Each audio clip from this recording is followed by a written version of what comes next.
No, pues te agradezco, o sea, sí, cierto, exactamente eso que te dijiste tú, es lo mismo que te iba a decir. Bienvenidos al Conectados. Estamos aquí con nuestro gran amigo y talentoso, eh, innovador y de alguna manera siempre creador de espacios humanos, artísticos, Juan de Dios Rat, que ahora además tiene esa manera y esa oportunidad de abrir espacios también en la imaginación y en el talento, la profesionalidad, las herramientas que da el cine. Pero antes fue el teatro y antes, y antes, y antes.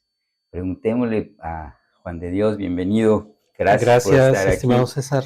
Y bueno, podríamos comenzar, dado que el teatro ha sido de alguna manera y mucho en la historia un arma de un instrumento, una mediación para expresión popular y también como subversión, como canto, como humor, como manera de existir y de expresarnos.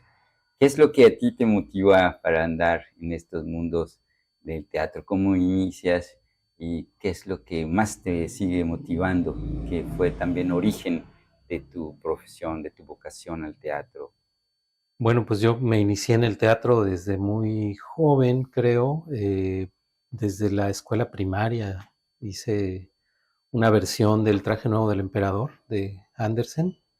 Mi mamá me hizo la producción porque sabía costurar, entonces me hizo unos trajes ahí que nos poníamos mis amigos y yo, y en una kermés presentamos la obra, ¿no? Esa fue como una primera experiencia. Y ya mucho tiempo después, cuando estaba por terminar la preparatoria, empecé a tomar talleres de teatro. Tomé un taller de teatro con Martín Lasalle, que era el actor de Pickpocket, aquella película de Bresson, el carterista, y de ahí me inscribí a la UNAM, a Literatura Dramática y Teatro. Ahí hice mi licenciatura.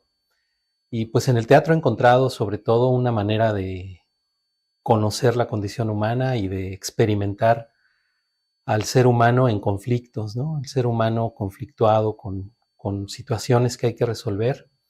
Y bueno, en la vida uno pues se enfrenta a eso, al drama de la vida, pero no hay oportunidad de ensayar mucho, de comprender a fondo las situaciones dramáticas. Y en el teatro sí, cuando uno lo estudia y conoce los textos de los grandes dramaturgos, Cervantes, Lope de Vega, Juan Ruiz de Alarcón, Shakespeare, por mencionar a los más grandes, y muchos otros que exploran al ser humano metido en problemas, ¿no? Metido en conflictos y que tiene que tomar decisiones, tiene que resolver cosas, comprometer ahí su vida, sus creencias en una decisión vital, ¿no? Y para mí, pues es un gran aprendizaje de vida. Yo creo que por eso fue un arte popular, ¿no? En la España de los siglos de oro o incluso en las expresiones teatrales prehispánicas, orientales, siempre ha tenido que ver con el ritual, ¿no? Con la relación del hombre con el cosmos,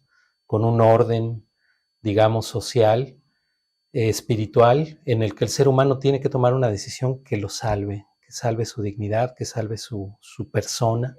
Por eso es arte de la personificación, ¿no? Porque ser persona pues no es algo ya dado de antemano, sino que ser persona es una cosa que vamos construyendo a lo largo de la vida, ¿no? Y que se construye a partir de las decisiones que tomamos. Pero detrás de tomar una decisión en el teatro, me imagino yo que tienes algo que comentarnos sobre eso, porque para empezar, yo recuerdo cómo se dan procesos de liberación que tienen que ver con la imaginación. Hablabas tú que empezaste desde niño, no hay nada que atraiga más de jugar como el papá, haciendo de los personajes Claro. que representan simbólicamente la alegría, la fuerza, la salvación. Qué es cosa tan profunda, ¿no? Salvar al hombre. Y en esta, como Muñé, y también este personalismo que también aparece en Molière, dice que nosotros somos cuando estamos con los demás. El teatro no es solo una introspección o autoconocimiento, que lo es, ¿verdad? Porque, híjole, o hablas del guión o hablas de la interrelación contigo mismo, con el espacio, con los actores o con el escenario completo de la comunidad que mira el teatro. ¿En qué momento se da este proceso también de decisión en donde interviene la comunidad? ¿O son dos momentos? ¿Cómo me explicas eso? No, siempre está relacionado, o sea, no puede haber teatro si no hay un espectador, ¿no? Siempre uno representa una situación, una ficción, para que ésta sea vista. Entonces, hacer teatro es ponerse en juego, en el juego de relaciones que existen en las comunidades, en las sociedades humanas, y ponerse en juego implica tomar decisiones. Es decir, si realmente uno se compromete con el otro, de alguna manera sabe que lo que uno decida tiene que considerar al otro, a la comunidad. Y el teatro, por ejemplo, en Grecia, se pensaba que el personaje tenía la verdad oculta del espectador. Es decir, la verdad oculta es aquello de nosotros mismos que no nos es evidente, pero que los otros sí lo notan. A veces hay rasgos de nuestro carácter de los que nosotros no nos percatamos, pero los otros se dan cuenta. Y a veces los que nos quieren, pues nos aceptan, aun cuando observen rasgos en nosotros que a lo mejor no son los mejores, o nos dejan creer que somos mejores de lo que somos, ¿no? Sin embargo, cuando uno ve al ser humano frente a límites, frente a conflictos, ahí aparecen esos rasgos que no son evidentes y se manifiestan en esas decisiones, ¿no? Entonces hay una dimensión ética en la representación teatral y en las decisiones que va a tomar el personaje, y eso hace que el espectador encuentre ahí una verdad oculta de sí mismo, ¿no? Entonces, algún teórico del teatro, algún maestro decía que la obra de arte del teatro no era el actor, sino el espectador, ¿no? El espectador que se transforma personalmente al ver una representación teatral. Qué profundo, y nos lleva esta reflexión que haces a la psicodrama, por ejemplo, como una de las formas en que se propicia la liberación, la autoliberación. Gracias a esta lógica de la terapia, podemos nosotros descubrir que disfrazarse es más común que desnudarse. Para salir tenemos que entrar con el bisturí del amor y el arte del teatro nos lleva porque no nos vemos inmediatamente, es como un espejo, es distinto espejear que mirarse directamente, pero sí luego podemos hacer ese paso de qué herramientas nos está dando el teatro para entrar, sanar heridas y propiciar la autolibertad, la autoliberación espiritual, humana, como de salir adelante en la vida. Sí, eso del espejo es todo un tema, porque la conciencia de uno mismo, de ser uno mismo, se corrobora en el espejo, ¿no? Hay experimentos donde ponen espejos en ambientes naturales, ¿no? En la naturaleza, y los animales ven en el espejo a otro y le gruñen y hacen cosas, sin embargo los primates no, los orangutanes, los chimpancés saben que se están viendo ellos mismos, ¿no? Al igual que el ser humano. Entonces la representación justo es eso, ¿no? Sabes que tú estás viendo a Otelo, que mata a la mujer que ama por celos, y estás viendo tus propias representaciones, o estás construyendo un imaginario propio de esa posibilidad de que tú mates a alguien que amas por celos. Y cuando lo ves fuera de ti, te reconoces en ese otro y sabes que esa decisión es profundamente trágica, ¿no? Que el hombre no va a sobrevivir a esa decisión. Y sabes que eso te previene de alguna manera, te enseña algo, ¿no? Te da una lección de vida para que en el momento en que tú te percibas en el lugar de Otelo, no mates a Desdémona. Ujú. Uno puede deconstruir el guión que la vida nos mandó, por Sí. decir, dice, ya antes de los 6 años ya se grabó el trenecito, la Ujú. programación de tu vida, fuiste violentado, y no, de pronto sale, siempre han existido, pero desde Occidente, la psicología. Y dice, sí se puede. ¿Cómo logramos el perdón a través del teatro, la reconciliación con uno mismo? ¿Has tenido esos momentos en tu vida de teatral? Por ejemplo, el tema del suicidio, Ujú. que a mí me sorprendió cuando ustedes en Murmurante eh, se atrevieron, igual que en el sur, a hacer que el sujeto sea la misma víctima, el mismo ser humano que padece la situación que van a representar y la pueden expresar invitando a caminar, a superar el suicidio, vergüenza, indignación. Sí, pues hay una teatralidad en la vida, fuera del teatro, ¿no? De la que el teatro es solo una de sus manifestaciones, ¿no? Y la teatralidad es dónde colocamos la mirada y qué mirada construimos. Entonces, en la vida social hay una política de la mirada o una óptica política que nos dice qué ver y qué no ver. Y lo que no es visto no existe en esa teatralidad, ¿no? Entonces, en el teatro, el director organiza la mirada del espectador para que pueda ver cosas que no son evidentes en la vida social y que en el teatro se ven como si tuvieran una lupa encima, ¿no? Entonces se extrae una situación concreta, ¿no? Hamlet ve un fantasma que dice que es el espectro de su padre y le hace ahí la idea de que fue asesinado por su tío y entonces hay una representación ahí, una especie de alucinación. Los sueños son también estas ventanas a la psique que nos muestran escenarios, ¿no? Nos colocan una mirada distinta a la mirada que tenemos en la vida convencional. Entonces, esa teatralidad, esa óptica política que nos indica dónde mirar y qué es invisible y qué es visible, en el teatro la podemos subvertir. Y entonces colocar la mirada donde nos dicen que no, a ver qué hay ahí y por qué no. Y entonces resulta que en muchos contextos sociales están sucediendo cosas que no vemos porque nuestra mirada está orientada a ciertos objetos, ¿no?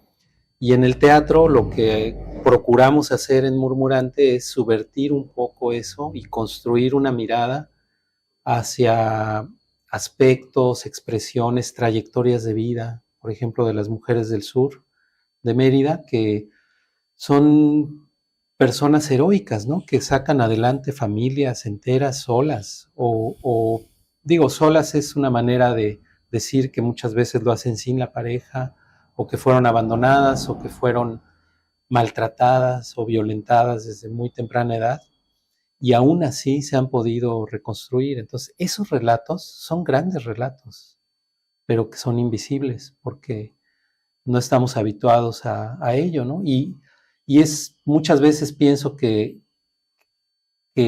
no se ha aprovechado el potencial de las representaciones a nivel social, porque vemos que muchas personas con trayectorias de vida heroicas, al saber que no van a ser escuchadas o que no las van a poder compartir con más personas, pues terminan contemplando estos simulacros que son las historias que nos cuentan en las telenovelas, en la televisión, cuando sus propias vidas pueden ser mucho más interesantes, ¿no? Claro, totalmente. Esa es la intención de Conectados, que vayamos hacia el reverso de la historia, hacia los vencidos de la historia, porque cuando niegas, diría de alguna manera, la panóptica, lo contrario, ¿no? La vigilancia, ¿a quién vigilas? Ya no es la mirada inocente, ni la mirada con buena intención, sino la mirada que sanciona. Vigilancia y castigo, Michel Foucault, no recuerdo. Esto de perseguir a quien suerte. O sea, se ha asesinado García Lorca, pues una obra de teatro, porque el teatro también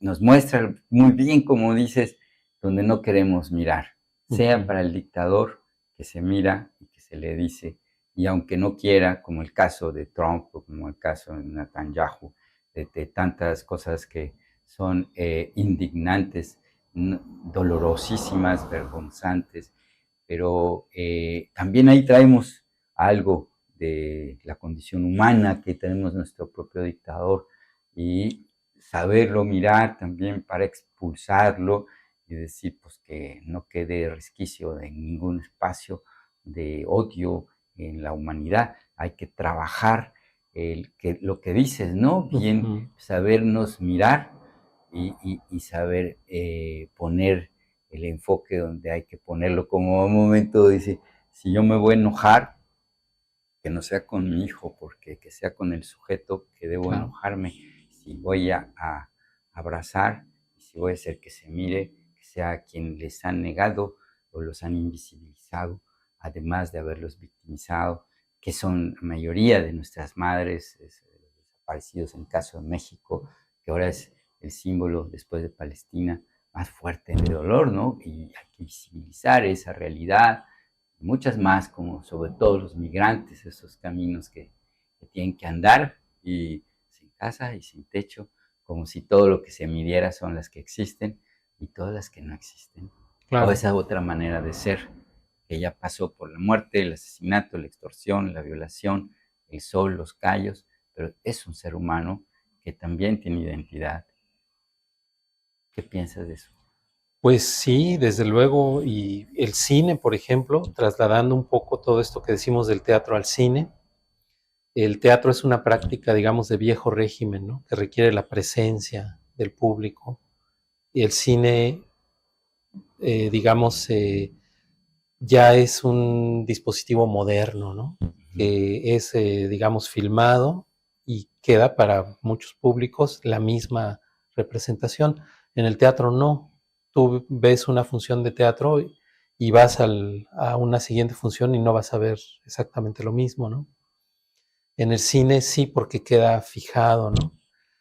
Sin embargo, en esta, digamos, connotación moderna que tiene el cine, llega a más públicos, y genios como Chaplin se dieron cuenta de eso y crearon este personaje que es un vencido, que es un excluido, un trabajador sin chamba, es un vagabundo que de alguna manera se enfrenta al mundo moderno, al poder, a la autoridad, y siempre sale airoso, ¿no?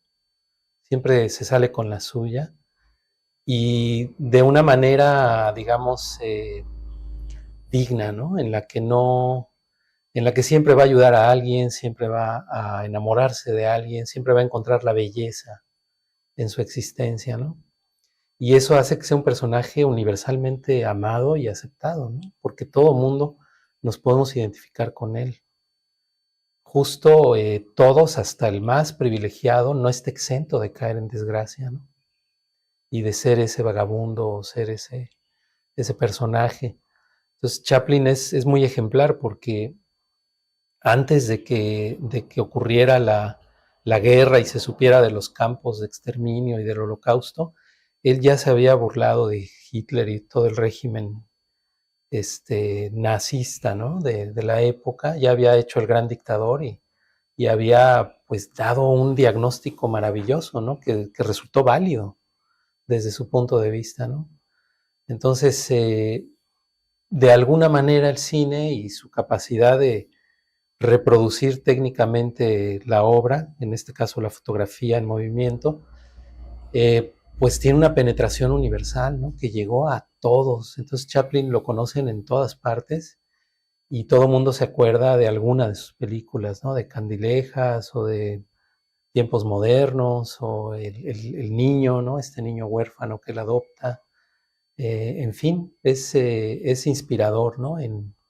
Y de alguna manera la diferencia entre la actuación para teatro y para cine es muy clara en el sentido de que el actor de teatro está frente a un público en vivo, en tiempo real, y el actor de cine no. El actor de cine está frente a un comité de expertos, ¿no? En que a lo mejor la actuación está muy buena, pero si el de sonido dice corte porque no se oye, pues hay que cortar, ¿no? Mm. Y volver a hacer la toma las veces que sea necesario hasta que salga. De alguna manera, ese es el mundo moderno, ¿no? Nuestras Tiempos interacciones, modernos. sí, nuestras interacciones ya no son a escala humana, sino que son a escala, digamos, en la que nos tenemos que enfrentar a situaciones muy impersonales, ¿no? Tenemos que afrontar eso de alguna manera. Pues los grandes actores de cine por eso han tenido tal penetración cultural, ¿no? Entonces mucha gente pues se ha enamorado teniendo en el ideal a Marcello Mastroianni, a Sofía Loren, a los héroes de la pantalla, ¿no? Y allí hay un pequeño comentario. Es como una transición realmente al cine, el que en todo su pleno sentido sería el de ahora, pero Chaplin es mudo y blanco y negro. Uno dice, ¿era de ventaja o desventaja? Yo pienso que era ventaja, que además era un hombre comprometido antes de ser actor, era un anarquista libertario. Entonces, el mimo libertario, anarquista, pretende que toda expresión, toda gesticulación casi, sea de libertad a las emociones, en la medida en que politizamos una emoción positiva, digamos así, ternura, amor, hermandad, se va generando y es lo que maravillosamente hace al tumbar al dictador y vestirse de decir, no se la crean, las armas no sirven para nada, atrévanse a amar, atrévanse a ser hermanos, es para eso que nacimos, no nacimos para matar. Y en ese sentido, ¿qué mensaje tú le darías a quien tiene curiosidad, deseos de hacer teatro? Pues el teatro como el resto de las artes vivas, la música, su función es comunicar de otra manera, de una manera más profunda a los seres humanos y vincularlos, ¿no? Generar vínculos afectivos profundos. Esos vínculos son los que nos hacen sobrellevar la vida con deseo de vivir. Entonces, pues yo diría que todo aquel que se encuentre una obra de teatro que le guste, digamos, o le interese de alguna manera el teatro, entienda que lo de menos es llegar a ser conocido como actor o como artista. Eso realmente es muy accesorio. Lo fundamental, lo esencial, es el goce de poder experimentar la escena, poder subirse a ese tobogán, a ese juego y lanzarse, ¿no? Experimentar esa maravilla que es sentirte como actor en comunión con un público, ¿no? Que sabes que el público está de alguna manera compartiendo el mismo imaginario contigo, ¿no? Ese vínculo, esa sensación de conexión es lo que nos vuelve a los actores un poco adictos a la escena y a veces somos un poco masoquistas, ¿no? Nos explotamos por estar ahí, ¿no? Por llegar a estar un momento ahí con una obra, con una historia, contar una historia. Esa es, digamos, la nuez del asunto, ¿no? Aquello que hace que valga la pena el esfuerzo y demás. Entonces, esa sensación de conexión profunda es lo que estamos buscando y lo que busca, por ejemplo, el músico, el cantante. Ahí en este develar la realidad del drama, la comedia, de una forma de darle la vuelta.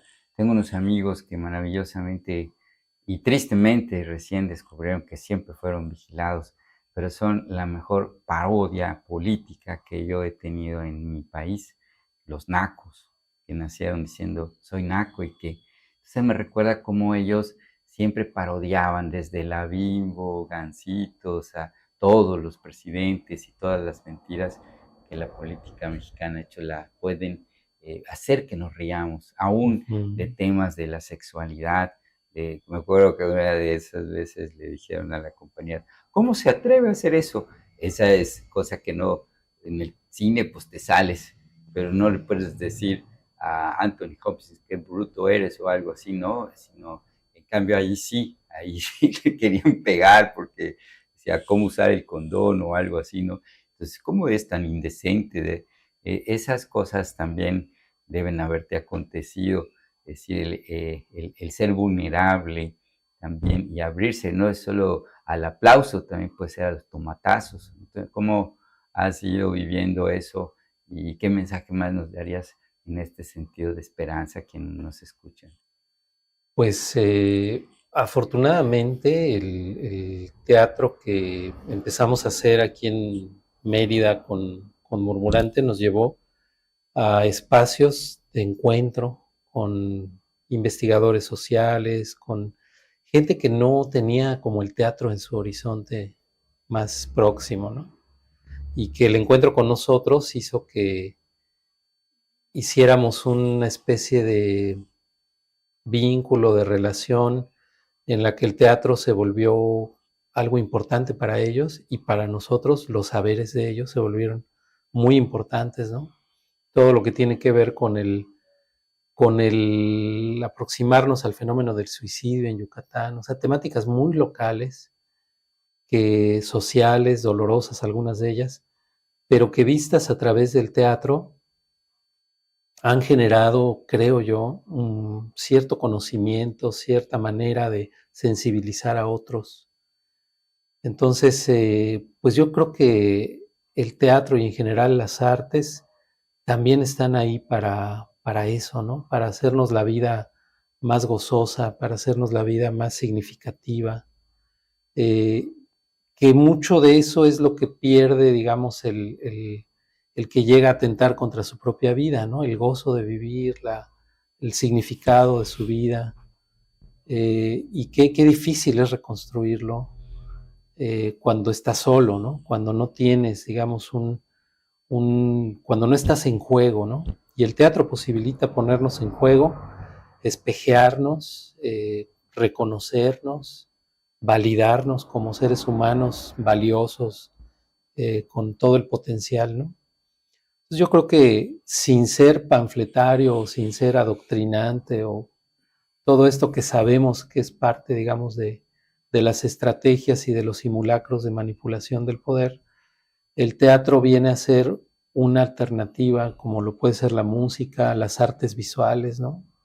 En algún momento sería interesante saber qué experimentas cuando pintas un cuadro como estos, ¿no?